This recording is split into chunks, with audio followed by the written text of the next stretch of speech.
Well, we already are.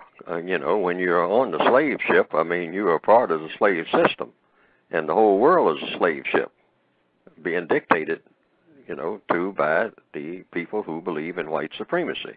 Here again, I emphasize, it doesn't include all white people, but it does include the smartest and most powerful. Otherwise, we wouldn't be having this conversation. White supremacy would have evaporated from weakness, but it's not weak. So everybody has to contend with it if they have been classified as non-white. But in direct answer to your question, because codification is meaning you come up with answers to questions. Codification, counter-racist codification.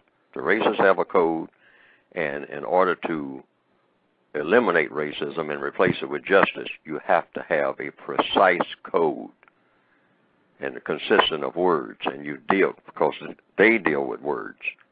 The white supremacists deal with words.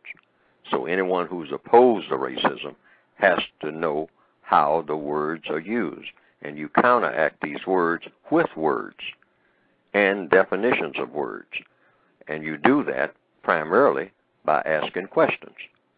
In other words, the seeds of the system of racism are built right into the system itself, like an antidote to a poison.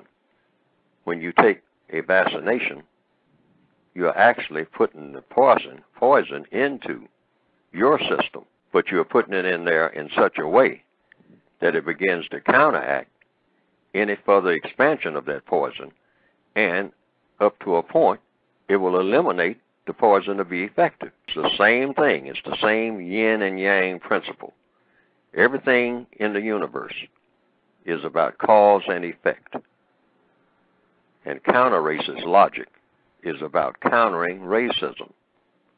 And so therefore, you take things like, I'll give an example so it'd be better understood, because one of the hallmarks of codification is clarity, counter-racist codification, because the racists believe in making confusion. You cannot keep a people dominated if they are not confused. So you deconfuse situations.